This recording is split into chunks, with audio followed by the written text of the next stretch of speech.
Okay, stepped outside. I can attest to the fact it's warm. It's very warm. It's warm. Toasty, but we got a little bit of clouds right now. Debi Borden-Miller with me from Associated Landscape Contractors of Colorado. We are talking flower trials. Do you know what they are? Debi's going to tell us. What are they? Yes. A flower trial is basically where well, first of all, this part of the year is one of my favorites because the whole reason for flower trials is we get to see thousands of varieties planted out next to one another. We can compare different ones. We can see the brand new varieties that the breeding companies have brought out. Okay, so tell me what you've got. You've got some that are coming out right now, right? Yes, yes.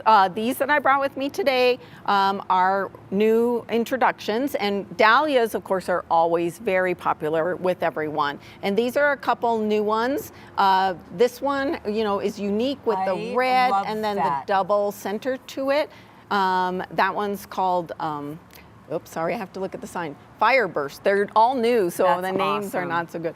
And then this one is really interesting and beautiful because of the dark foliage and the really dark stems. And this one is La Bella Grande chocolate and then a color, because obviously there's a couple of colors. Yes. Super interested in this. Yes. Okay.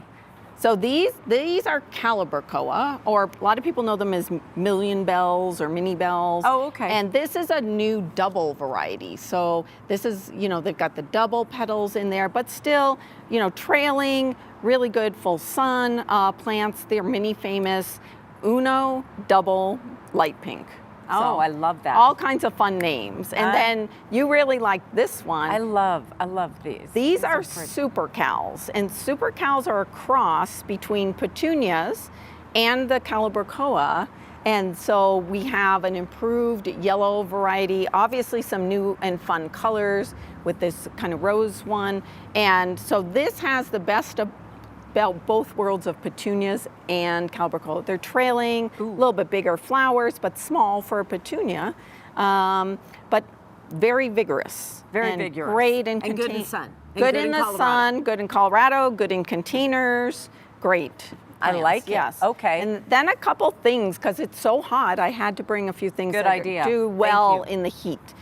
So in front we have the little scaevolas, or fan flowers, and usually they're in the more of the blue color like the one on the end. Yeah. But they come in pinks and whites and some other colors, and this one's topaz pink. So it's kind of unique, but they really tolerate the heat well, and it's, again, it can be kind of mounding or trailing, so great in containers and mixed with other plants. And then we have... This is super interesting. Okay, this is a sunflower? That is a sunflower. And it doesn't look like your typical sunflower that you think of with the big center. This is obviously a double one. These are called Sunfinity. And we were talking earlier, they're even good in... It's going to be big. It's going to be 36 or maybe even 40 inches tall. So it could go in a container, but a really big one. But it's great, like in the back of your border. Oh, that's a good idea. They're really good for fall because now is when they really shine and bloom. And then the one next to it is actually also stunning. A Rudbeckia or a black-eyed Susan. But it's got double and even triple rows of petals on it. And that one is called Sunbeckia Stella. These names. Who comes up with these names?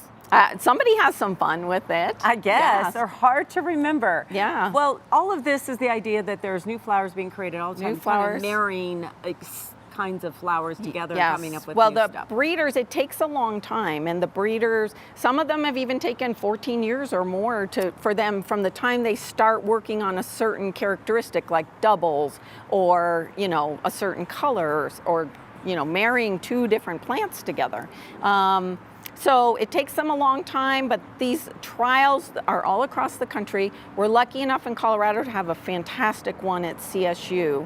And it's open to the public up there, by the way. Check it out. So anybody can go. It's between College and Remington. It's open, it's beautiful. There's thousands of flowers planted out in that area. Oh, that sounds like a fun trip just to enjoy. Yeah, closer to home, Denver Botanic Gardens has some of these in their area in the back as well. Thank you, Debi, as always. And It's starting to rain a little. I know, Now that I the sun felt it came drop. out. Crazy. We just felt it. Yes. Oh, thank you as always. We'll be right back. You're welcome.